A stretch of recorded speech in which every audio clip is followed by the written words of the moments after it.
Bollywood silver screen presenting Nomadland. ये कहानी शुरू होती है सन 2011 में, जहां पर फर्न नाम की एक लेडी अपनी जिंदगी के सबसे मुश्किल हालातों से गुजर रही है।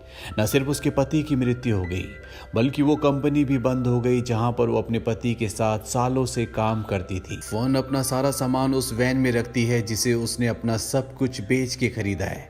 ये वैन ही अब उसका घर है और उसे अब एक लंबे सफर पर निकलना पड़ता है क्योंकि उसे जॉब की तलाश है। कई दिनों तक इसी वैन में रातें गुजारने के बाद उसे अमेज़न में जॉब मिल जाता है, पर ये सीजनल जॉब है, यानी कि ये परमानेंट जॉब नहीं है। कुछ ही वक्त तक उसे यहाँ पर काम करना पड़ेगा। यहीं पर उसकी एक ओल्ड लेडी से मुलाकात होती है जिसकी जिंदगी उसी की तरह है।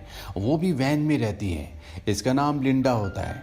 एक रात को लिंडा उसे अपनी कहानी सुनाती है। वो कहती कि सन 2008 में मैं पूरी तरह से टूट चुकी थी और मैंने तय किया कि मैं अपने पूरे घर को जलाकर अपनी जान दे दूंगी।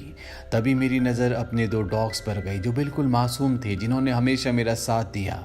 इसीलिए मैं ऐसा नहीं कर पाई। मुझे अपनी ज़िंदगी का सफ़र याद आया जिसमें मैंने 12 साल की उम्र में काम करना शुरू कर दिया था। उस वक्त मैं 62 साल की थी।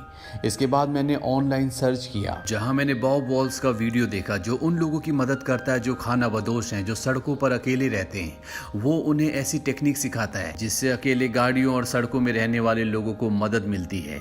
वो फर्न को कहती है कि तुम्हें भी सेमिनार अटेंड करना चाहिए। फर्न मना कर देती है। कुछ वक्त बाद अमेज़न में फर्न का काम खत्म हो जाता है। वो काम तलाश करने की बहुत कोशिश भी करती है, लेकिन उसे कहीं भी काम नहीं मिलता और अब ठंड भी बहुत ज़्यादा बढ़ जाती है और फर्न फैसला करती है कि वो बॉब के सेमिनार को अटेंड करने के लिए जाएगी। वो उस जगह जाती है और देखती है कि वहाँ पर लिंडा पहले से है। वहाँ पर जितने भी लोग होते हैं सब के सब खाना बदोश होते हैं। ये रात को सब अपनी अपनी कहानियाँ सुनाते हैं। इन्हीं में एक लेडी अपने दोस्त की कहानी बताती है। वो कहती है कि जब मैं उससे मिलने गई तो वो हॉस्पिटल में था और उसने मुझसे रिटायरमेंट की बातें की, लेकिन 10 दिन बाद ही उसकी मृत्यु हो गई। उसने एक सेल बोट खरीदी थी जिसमें वो रिटायरमेंट के बाद सफ़र करना चाहता था, पर वो उसे कभी इस्तेमाल कर ही नहीं पाया। इसीलिए मैंने रिटायरमेंट लिया और खाना बदोशों की जिंदगी जीना शुरू कर दिया। वो सब कुछ किया जो मैं करना चाहती थी। अगली सुबह बॉब और फर्न बैठे होते हैं। बॉब फर्न को कहता है कि तुमने अपनी जिंदगी में बहुत कुछ खोया। तुमने अपने पति को खोया, अपनी जॉब खोई, अपने दोस्तों को पीछे छोड़कर आ गई, तुम्हारा गाँव भी छूट गया और ये सब इतना आसान नहीं है। हालांकि मेरे पास तुम्हारे सवालों का जवाब नहीं है, लेकिन मैं एक बात जानता हूँ कि तुम बिल्कुल सही जगह पर हो। यहाँ नेचर के साथ तुम्हें तुम्हारे सवालों के जवाब मिल जाएंगे। यहाँ पर जितने भी लोग हैं वो सब तुम्हारी तरह हैं। यहाँ पर आने के बाद अब फर्न को भी काफ़ी हद तक तसल्ली होती है। फर्न अब यहाँ पर बाकी नोमैड्स के साथ, यानी कि बाकी खाना बदोशों के साथ सड़क पर रहने के, जीने के तरीके और सर्वाइवल की अलग अलग टेक्निक सीख रही होती है, जिसमें उसे बहुत मज़ा आता है। एक रात वो यहाँ डांस पार्टी के दौरान एक आदमी से भी मिलती है जिसका नाम डेव होता है। वो फर्न को बहुत पसंद करता है। ये दोनों एक दूसरे के साथ डांस करते हैं और अब सेमिनार खत्म हो जाता है। फर्न और सभी यहाँ से निकल जाते हैं। रास्ते में फर्न की गाड़ी का टायर पंचर हो जाता है। तभी वो देखती है कि उसी के साथ सेमिनार में एक लेडी थी जिसका नाम स्वैंकी है। उसकी गाड़ी वहाँ पर खड़ी होती है। वो उससे मदद मांगती है।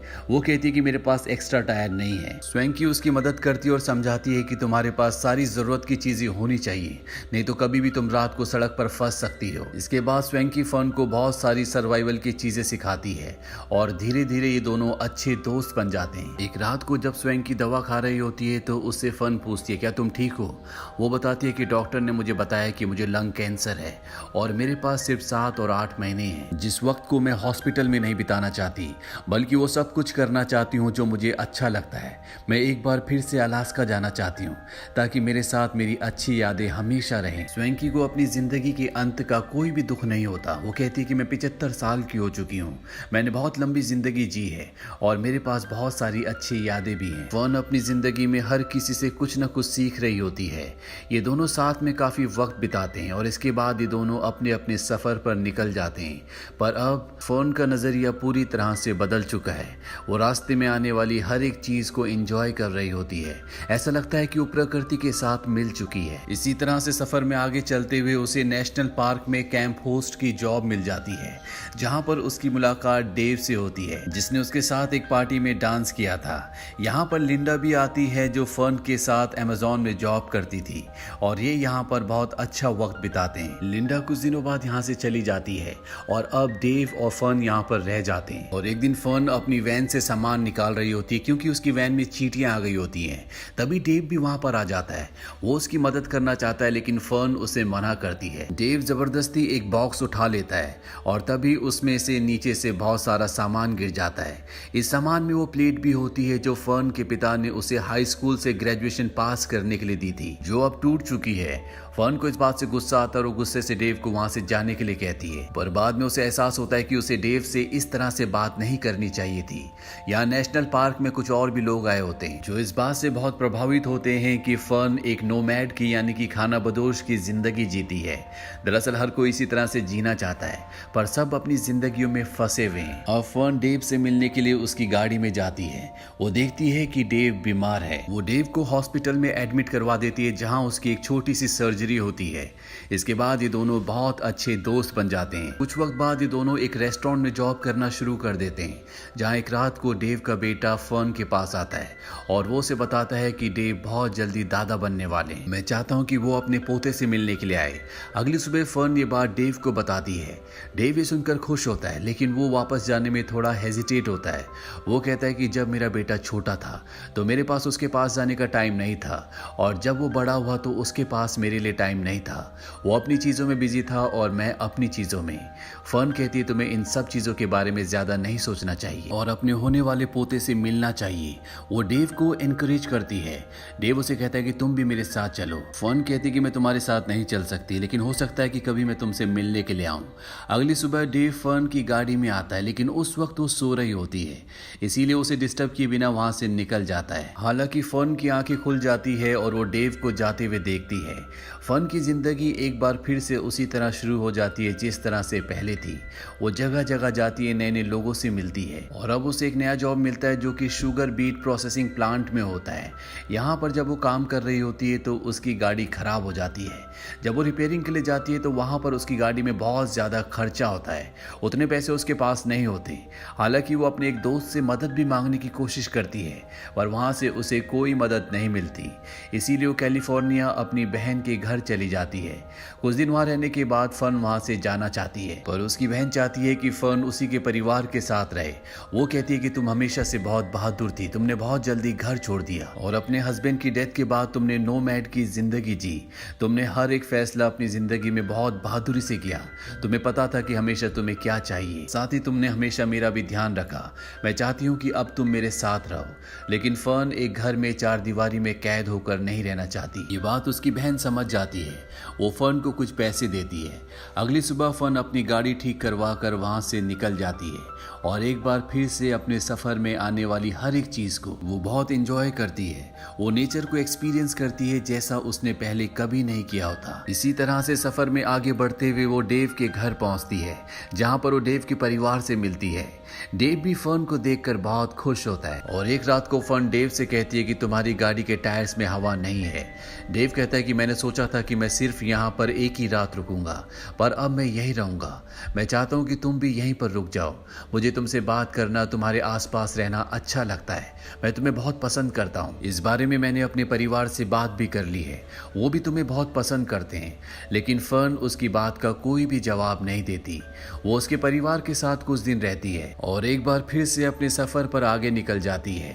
वो अपने सफर पर आने वाली हर एक चीज को एक्सपीरियंस कर रही होती है, एंजॉय कर रही होती है। इसी तरह से आगे बढ़ते हुए वो अमेज़न पहुंच जाती है जहां पर एक साल पहले उसने सीजनल जॉब किया था।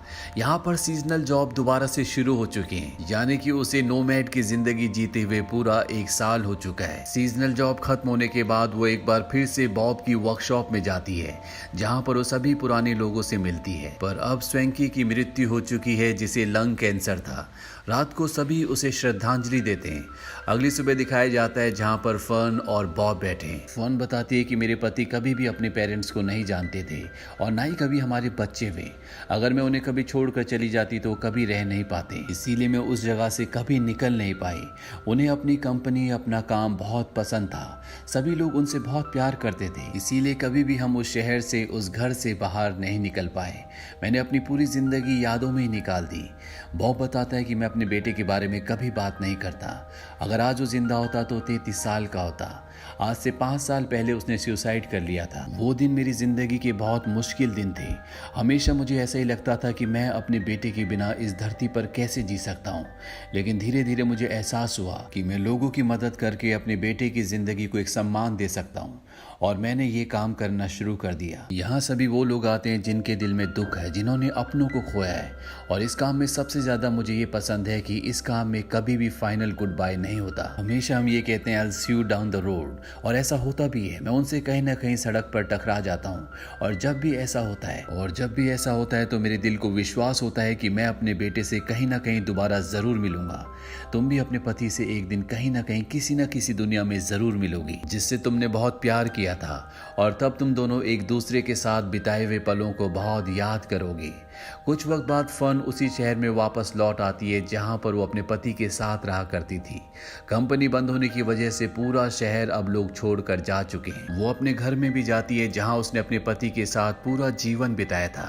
वो बहुत इमोशनल हो जाती है, लेकिन पिछले 1 साल के सफर ने उसे जीवन में इतना कुछ सिखाया है जो शायद उसने पूरी जिंदगी नहीं सीखा था। वो एक बार फिर से अपनी गाड़ी में बैठकर अपने सफर पर निकल पड़ती है।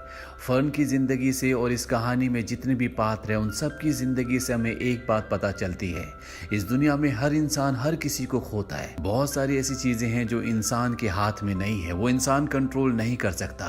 पर वो लोग जो उसी दुख उसी लम्हे के साथ रह जाते हैं, वो कभी भी जिंदगी में कुछ सीख नहीं पाते। और जिन लोगों के अंदर हालातों से लड़ने की, आगे बढ़ने की चाह होती है, वो न सिर्फ अपनी जिंदगी में बहुत कुछ सीखते हैं, बल्कि दूसरों की जिंदगी में भी एक बहुत बड़ा रोल प्ले करते हैं। जैसे कि बॉब की जिंदगी, उसने अपने बेटे को खोने के बाद भी अपनी जिंदगी को एक नया मोड़, एक नया मकसद दिया, जिससे उसने कई लोगों की मदद की। तो ये थी सच्ची कहानी फिल्म नोमैडलैंड की। इस फिल्म को 93rd ऑस्कर अवार्ड्स में 3 ऑस्कर्स मिले। पहला बेस्ट पिक्चर के लिए, दूसरा बेस्ट डायरेक्शन के लिए, और तीसरा इस फिल्म की लीड एक्ट्रेस को, जिनका नाम है फ्रांसिस मैकडॉर्मेंट, उन्हें उनकी बेहतरीन परफॉर्मेंस के लिए बेस्ट एक्ट्रेस का ऑस्कर अवार्ड मिला। ये फिल्म ईयर 2020 में रिलीज हुई थी। IMDb पर इसकी रेटिंग है 7.4। उम्मीद करते हैं कि ये सच्ची कहानी आपको पसंद आई होगी।